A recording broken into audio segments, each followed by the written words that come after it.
முருகா, வெற்றிவேல் முருகா.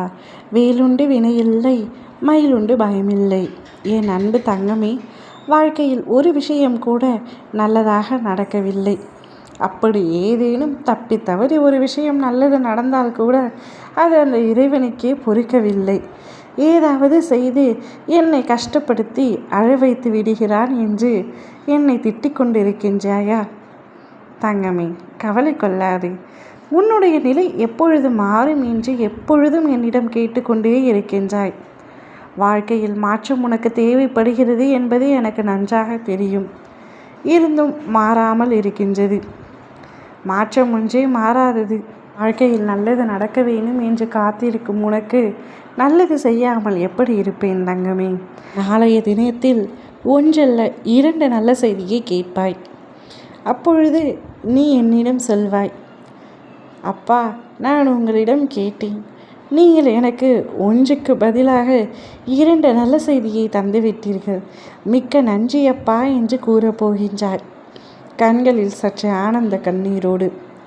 ஆம் தங்கமே, எப்பொழுதும் அழுது கொண்டிருக்கின்றாய். சிரிப்பதையே மறந்துவிட்டாய். அப்படி சிரித்தாலும் போலியாகத்தான் இருக்கின்றது. அதில் உண்மை ஒன்றும் இல்லை. எப்பொழுதும் முகத்தை இறுக்கமாக வைத்து கொண்டிருக்கின்றாய். எதிர்மறையான எண்ணங்கள் உன் மனதிற்குள் ஓடிக்கொண்டே இருக்கின்றது. எதற்காக இத்தனை எதிர்மறை எண்ணங்கள் உன் மனதில்?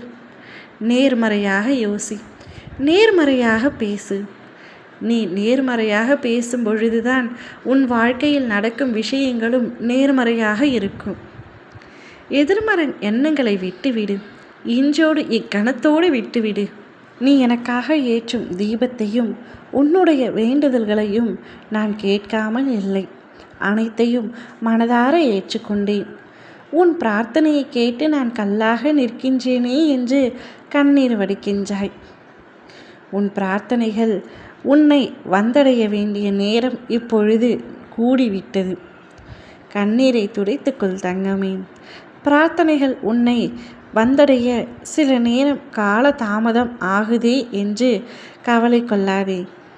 என் ஆலயம் வந்து வழிபடாமல் என் மேல் கோபம் கொண்டு இருந்து விடாதே. எந்த சூழ்நிலையிலும் என்னுடைய வழிபாட்டை கைவிடாதே. என்னுடைய வழிபாடு உன்னை காக்கக்கூடிய மிகப்பெரிய சக்தியாகும். எந்த சூழ்நிலையிலும் என் நாமம் கூற மறவாதே. நீ நலனோடு வாழ இந்த முருகன் உனக்கு துணை இருப்பேன். இந்த முருகன் உனக்கு துணை நின்று உனக்கு வேண்டிய விஷயங்களை எல்லாம் இனி செய்து முடிப்பேன். உனக்கு சாதகமாக அனைத்தையும் செய்து கொடுப்பேன். நாளையே அதற்கு உதாரணமாக 2 நல்ல செய்தியை உன் செவிகளில் கேட்கும்படி செய்வேன். நிச்சயமாக நடக்கும். சத்தியமாக கேட்பாய். ஓம் முருகா, வெற்றிவேல் முருகா.